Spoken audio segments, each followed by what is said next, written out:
Olá! Vamos continuar nossa leitura? Vamos? Então vamos lá.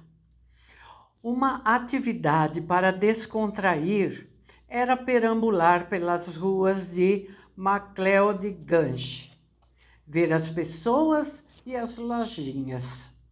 Notei que havia cartazes espalhados pela cidade anunciando um show chamado Snow Lion, que incluía música e dança típica do Tibete.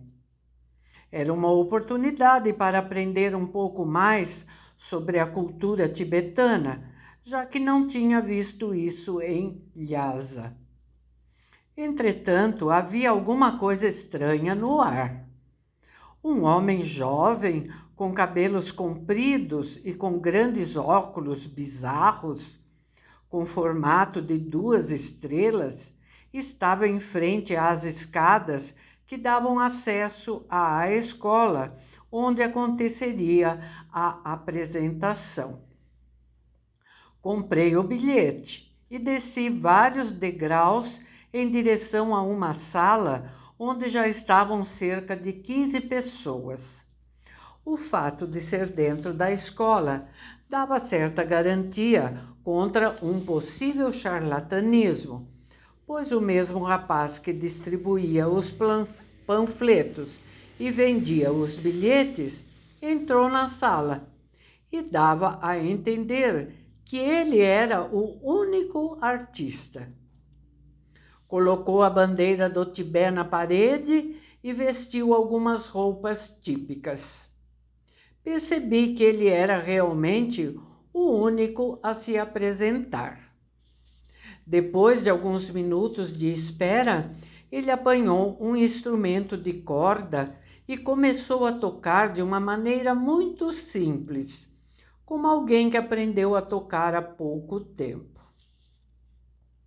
Quando finalizou a primeira música, um rapaz na plateia o aplaudiu veementemente, com muita desproporção à qualidade da apresentação. Parecia querer apoiá-lo. Após a parte introdutória, o artista colocou a música com o mantra Om Mani Padme Hum num aparelho de som. Uniu as palmas das mãos e começou a girar e a girar.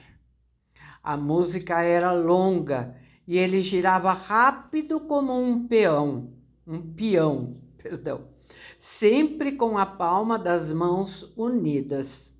Após muitos minutos, ele começou a suar, ao mesmo tempo que o cabelo comprido ficava desgrenhado. O mesmo rapaz da plateia que eu tinha aplaudido anteriormente disse: "Esse cara é doente." A apresentação estava apenas começando a esquentar. No próximo ato, o jovem convidou as pessoas da plateia, uma a uma, para executar estranhos movimentos corpóreos agarrados a ele no solo. Nem as pessoas mais idosas escapavam daquela cena bastante inusitada. Uma espécie de dança animal agarrada e arrastada no chão. Senti um constrangimento no ar e não desejava de maneira alguma participar daquele teatro, pois ele chamava um a um para participar. Fiquei confuso e não conseguia distinguir se era ou não uma espécie de brincadeira. Às vezes, parecia uma piada. A plateia ficou desconfortável e amedrontada. O próprio artista, por vezes, aplaudia, dava risada de si mesmo e dizia: "Não tenham medo." Vi um senhor espantado se retirar, dando tchau aos demais. O choque ainda não tinha terminado. Snow Lion, O artista colocou fogo em alguns chumaços de algodão e pulava em cima deles para apagá-los, usando várias partes do corpo, inclusive seu traseiro. Então começou a tirar a parte de cima da roupa e a girar o casaco como um ventilador. Estava completamente suado. Girando o casaco no ar, quebrou as lâmpadas que estavam acima dele. Seu cabelo desgrenhado parecia uma juba de leão. Era a perfeita transformação de um homem num animal perante a plateia. E o nome do show agora começava a ser justificado. Ele parecia agora totalmente transformado e animalizado. O artista começou a mastigar o vidro da lâmpada quebrada e, imitando um animal de 4 patas, pulou por um buraco alto que havia na parede para a sala ao lado, que estava escura, enquanto os espectadores se entreolhavam atônitos. Depois pulou de volta para a sala, imitando movimentos de um leão. As pessoas já estavam no limite do choque quando ele parou. Agradeceu a presença de todos para alívio geral e convidou a plateia para tirar uma foto. Naquela noite, caminhando pelas vielas do vilarejo, ainda pasmado com a apresentação, refleti sobre aquela experiência bizarra e chocante. Então, um insight me ocorreu e compreendi que ele estava expressando o sentimento de aprisionamento. O mesmo sentimento de um leão enjaulado. Aquele era o sentimento compartilhado pelos tibetanos, que moram no exílio por muitas décadas, longe de sua terra natal. Compreendi que havia misturado a isso sua revolta e a tentativa de sublimar uma aflição aguda. A revolta de ver muitos amigos desaparecidos, outros serem mortos, presos, e ainda ver dezenas de jovens monges praticando a autoimolação, ou seja, colocando fogo no corpo e sacrificando a própria vida para chamar a atenção para a causa tibetana. Sim, aquela era uma manifestação artística da dor de um povo e tinha uma forte mensagem.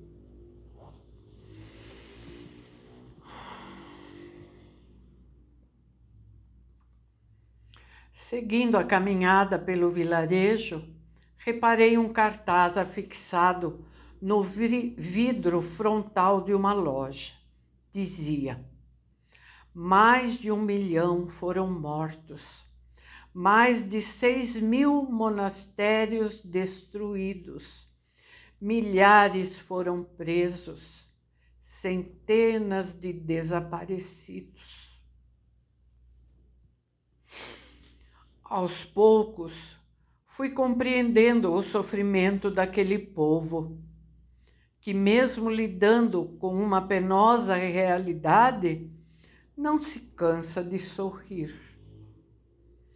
Encontrei no outro dia Snow Lion distribuindo panfletos e disse a ele que tinha compreendido a mensagem. De forma muito gentil, o jovem sorriu e agradeceu.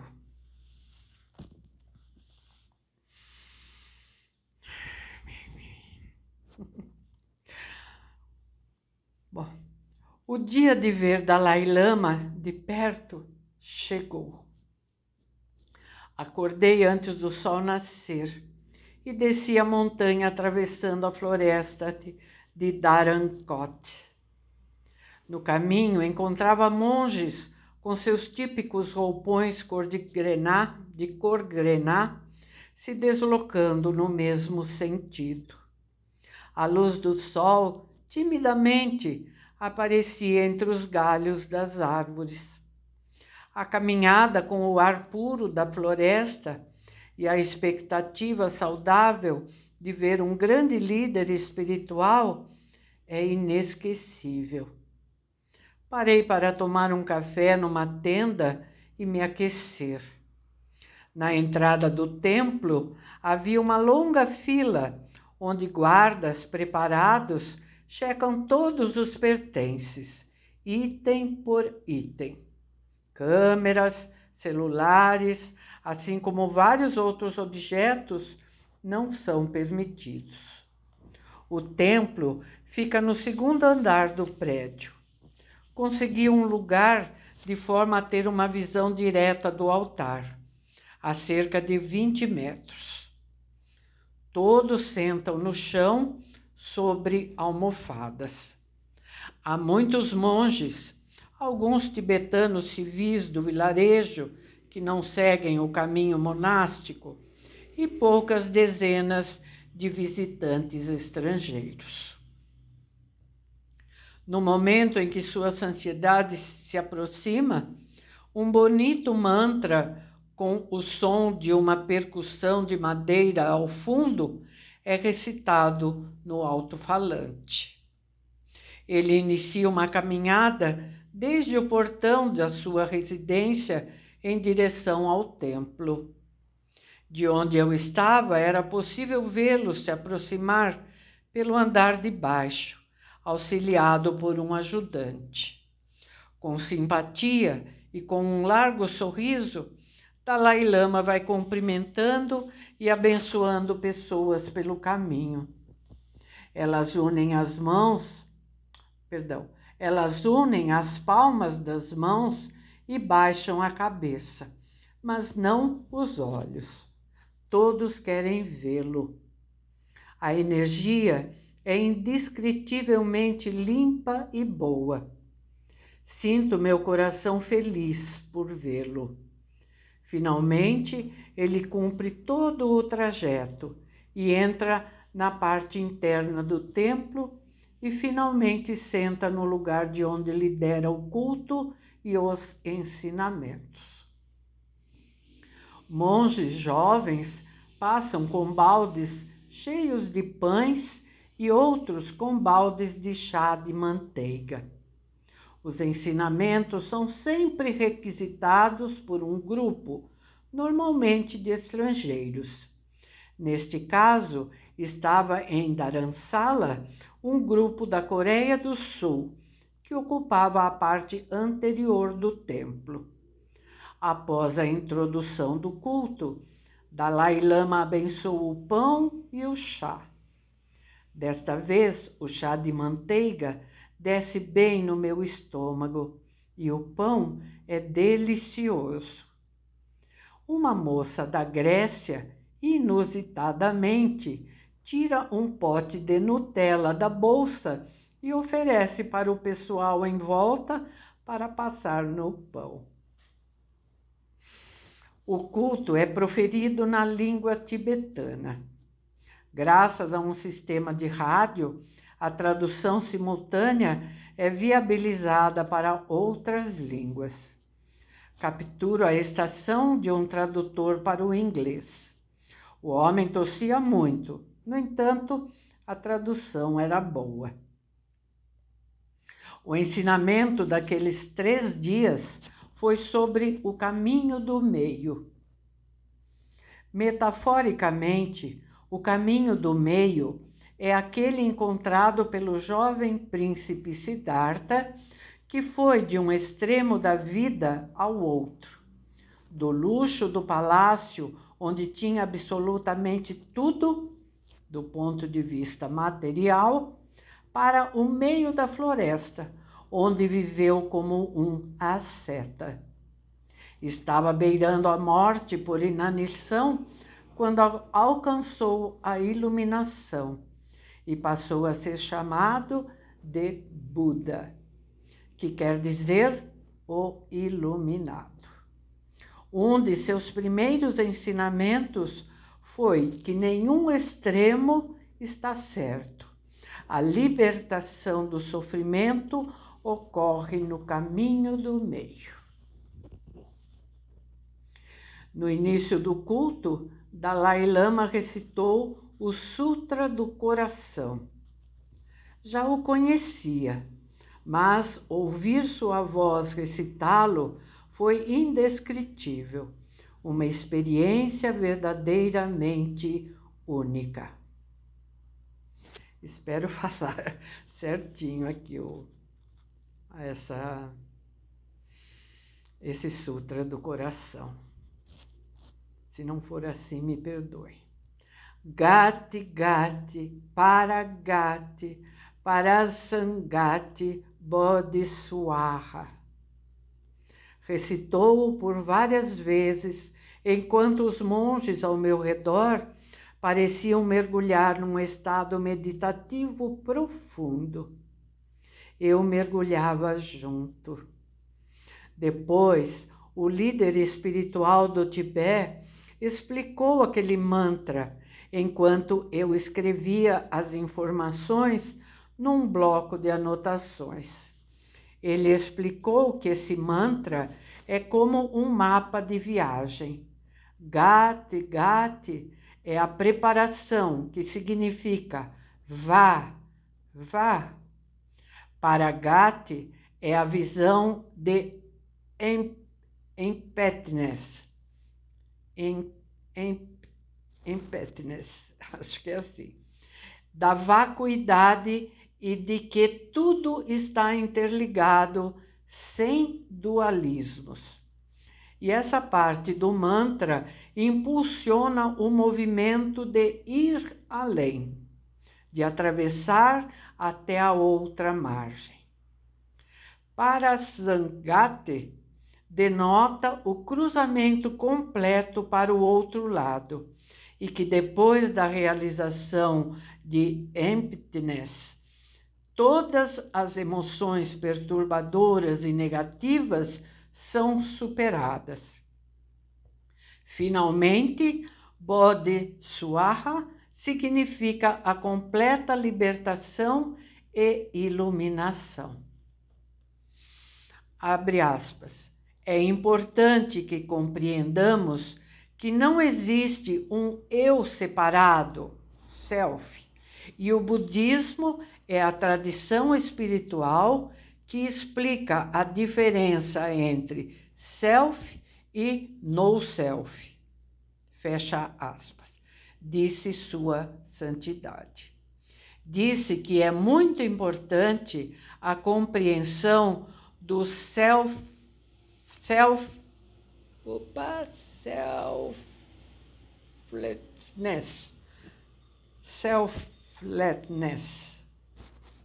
Deve ser isso. Tem uma nota de rodapé. Selfless. Ai, gente, como a minha língua trava. Perdão, meus amores, perdão. Selflessness. Deve ser isso. É o fator-chave para nos libertar do samsara, pois a raiz do samsara é a ignorância de acreditar em um eu separado, o self. A sabedoria é o antídoto direto e é obtida por meio da correta visão do emptiness.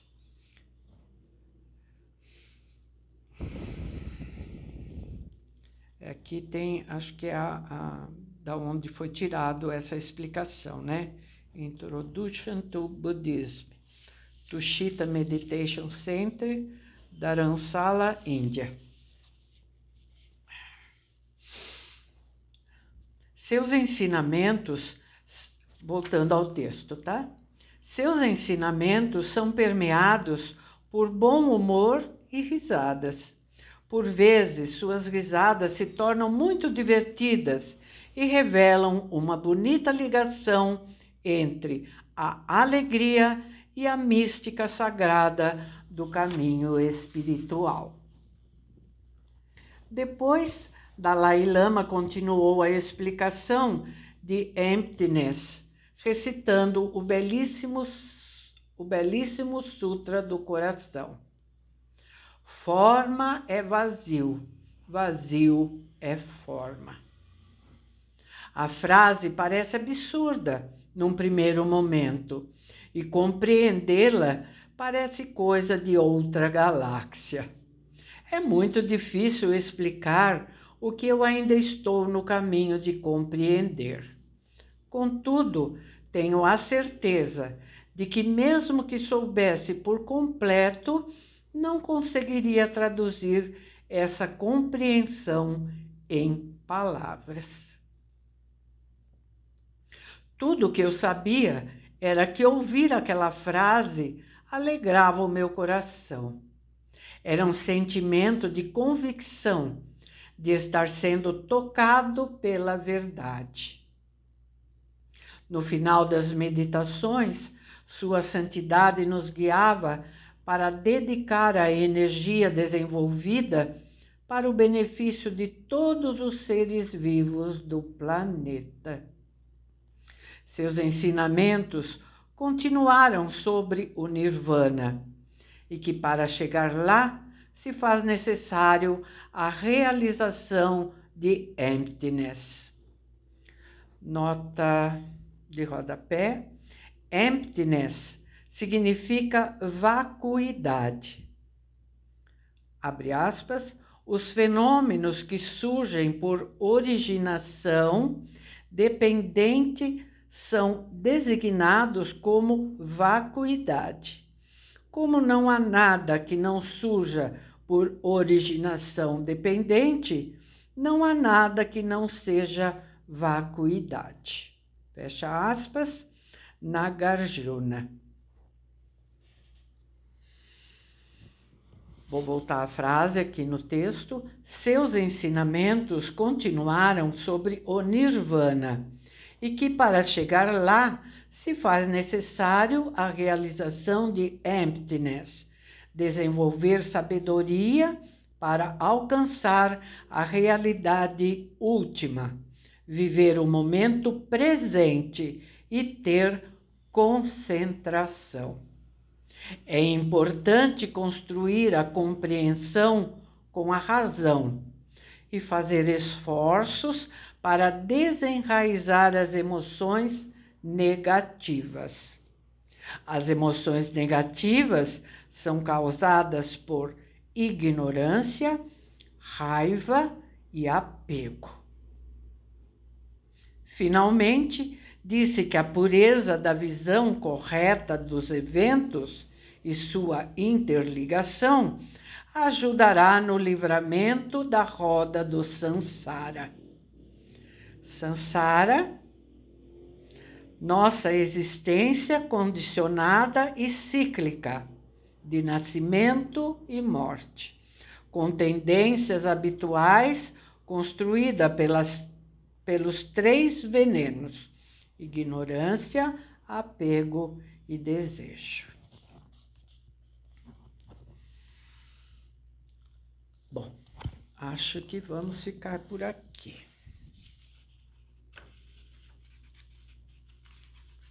Sim, o capítulo ainda não terminou, mas ainda faltam 2 páginas.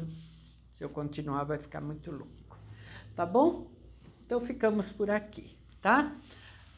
No próximo vídeo a gente dá continuidade, então, e terminamos esse capítulo. Tá ok? Então tá, até o próximo capítulo. Muito obrigada por estarem aqui comigo. Obrigada por tudo que vocês fazem para me ajudar no crescimento do canal. Vocês sabem que são os likes, os comentários, a divulgação, né, o compartilhamento e tudo mais. Tá bom? Um abraço para vocês. Tchauzinho.